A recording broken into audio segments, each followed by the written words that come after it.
Hello everybody and welcome to this video on Assassin's Creed Valhalla. The reason that it took me 2 weeks to put out another video is because I wanted to put as much time as I can. So I have played it on the S as well as on the Xbox One. I played it physically and then I played it digitally.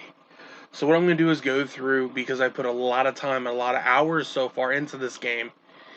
I've put them in, but I'm not that far into the story. And I'll explain why I'm not that far. So, the game is the least Assassin's Creed of any of the games I played. I really hate the stealth mechanics and all that stuff. I know people love it. People love the Animus. I don't. I would prefer it if it was just like this one. There's very little Animus stuff, and there's more of you in the world exploring. And that's what I like, because it is the first good Viking game. Because they tried a game years ago called Vikings that was not good. Wolves of Midgard was close to being a great game. This gives you the raiding, the pillaging, loot-based. I am a huge mark for loot games.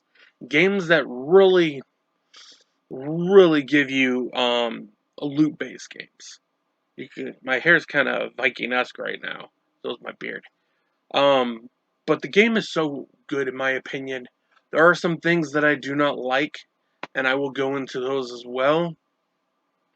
What I do like is there is a lot of different stuff that you can find, and it's about going on your maps and finding, say, I want this gold, I want this ability, but you don't know what ability you're going to get, and you don't know what armor you're going to get.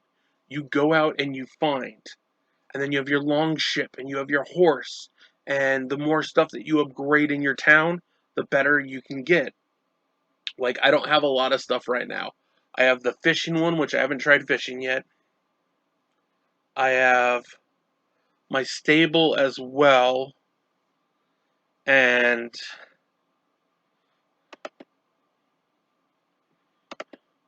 sorry, something popped up real quick. I have my stable as well, and I do have my blacksmith. I have the barracks.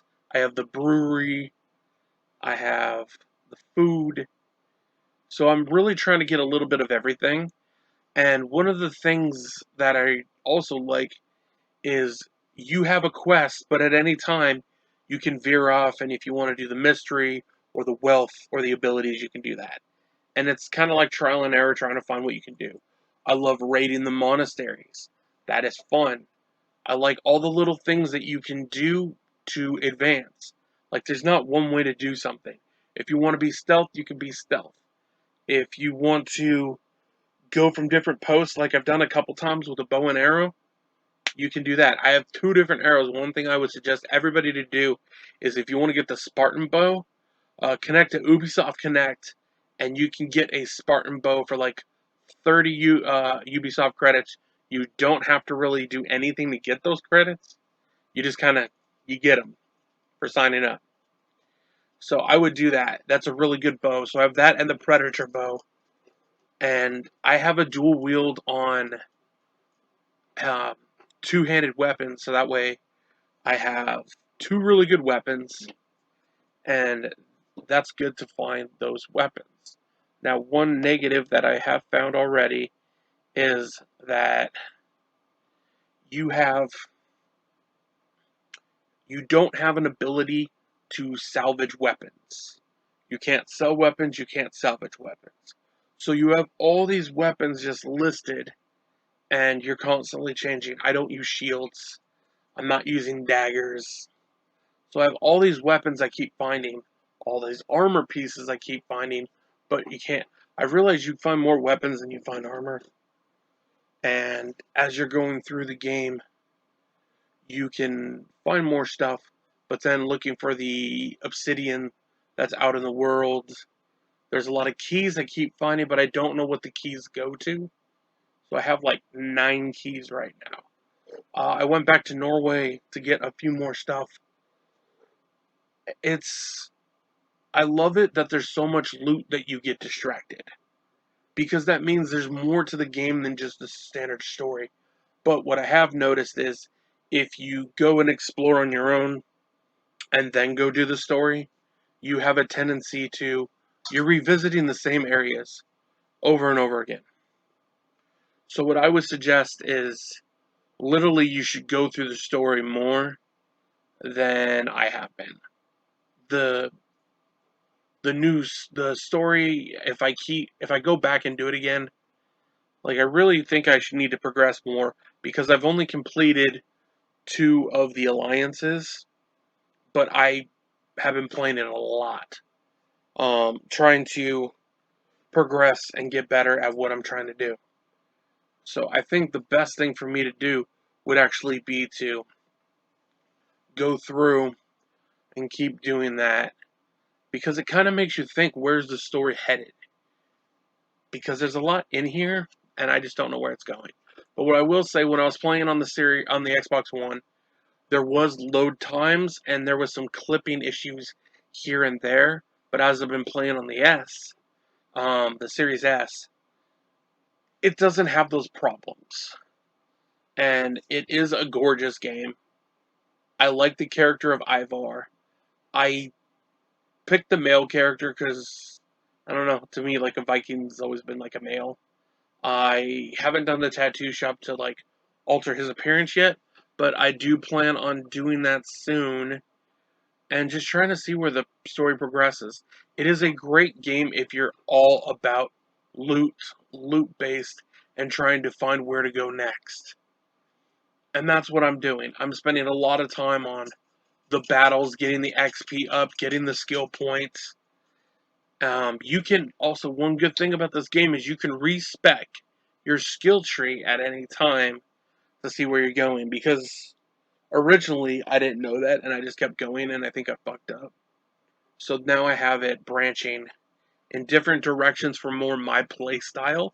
I'm not really a stealth character or a stealth player, so really trying to get the melee down and the range down, because the bow and arrow is great and you can use it to explode things, blow things up, fire, but you can also use it to take people out and to discover hidden passageways.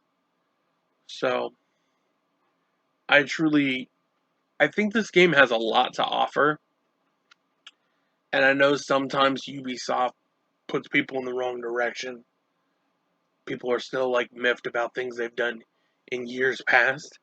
But to me, it does say Assassin's Creed, but it is more of, I would just call it Valhalla, because the assassins are in the game in the beginning. Like, you get the blade that Ezio used to use, and there's a little bit of the Armis, but the Templars are in there for a little bit, and then they just disappear. And there's not much that I've seen involvement for what the old games really held up. And what I've also heard is that Odyssey is a lot like this game. So what I did, because anybody who wants to play Origins or Odyssey, Origin is only $11 right now on Xbox Store, and Odyssey is like 14. So it rounds out to about $16.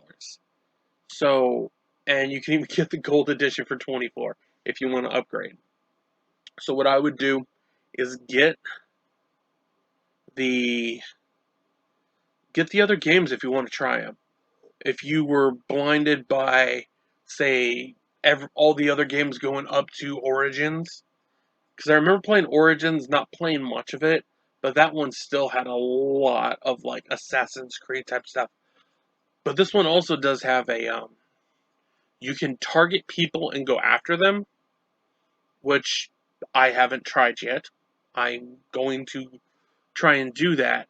But this one has a fully fledged story about Odin and your path in life, and will you make it to Valhalla, and what your legacy is going to be. So I would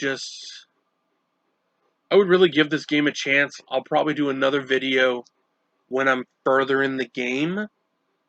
Further as in the story, not how many hours you're in, because I can see this is a game you could put tons of hours trying to find every item. Excalibur's in there. Thor's armor's in the game. There's a lot of cool shit in this game. So I would just give this a shot and see how you like it. This has been Chucky. This is Chucky's Funhouse. And I'm probably going to put out another video, and we're going to talk about collecting. Alright, I will see all you guys later, and you have a great night.